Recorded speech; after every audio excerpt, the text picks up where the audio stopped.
परमेश्वर के मीडिया मधुर नाम में आप सबको जय मसीह की। Today we have entered the 9th day of our Lent season, जिसमें हम में से बहुत से लोग अपनी निराशा को अपने साथ कैरी कर रहे हैं। निराशा अपनी परिस्थितियों की तरफ से, निराशा अपने परिवार की तरफ से, निराशा अपने समाज की तरफ से और निराशा अपने खुद के जीवन की तरफ से। ये निराशा हमारे जीवन में कब आती है?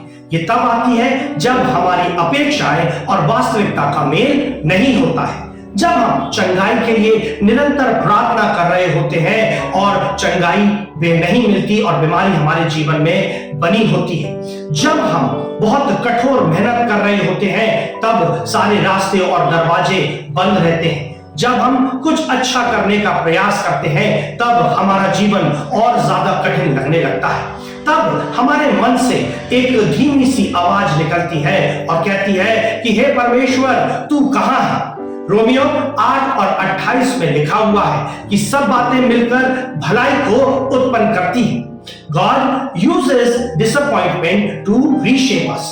जब हम सोचते हैं कि ये बात हमारे असफलता की है, तब परमेश्वर उसे हमारी आत्मिक वृद्धि के लिए इस्तेमाल करते हैं। तब जब हम सोचते हैं ये बात हमारी हानि की है, परमेश्वर उसे विश्वास में बदल देते हैं। इस लेंट के समय में हमें अपनी अपेक्षा से ज्यादा परमेश्वर की प्राथमिकताओं पे ध्यान लगाना है। ये डिसअपॉइंटमेंट हमारे जीवन को कठोर भी बना सकती है और बहुत बेहतर भी बना सकती है। ये डिसअपॉइंटमेंट हमारे हृदय को उस अनुग्रह के लिए खोल भी सकती है और हमारे हृदयों को उस अनुग्रह के लिए बंद भी कर सकती है। तो आइए इस लेंट के समय में हम अपनी सभी निराशाओं को परमेश्वर के सामने लेके आए। जब हम उसके सामने लेके आते हैं तब हमें इस चीज का एहसास होता है कि उस निराशा में भी परमेश्वर हमारे जीवन में कार्य कर रहा है। और हमें याद रखना है कि जब हम सोचते हैं कि हमारे सारे प्लान्स फेल हो चुके हैं, परमेश्वर का उद्देश्य हमारे जीवन में स्टैंड स्टिल है, वो दृढ़ खड़ा हुआ है। जब हम सोचते हैं कि हम हार चुके हैं, परमेश्वर उसे विजय में बदल देता है।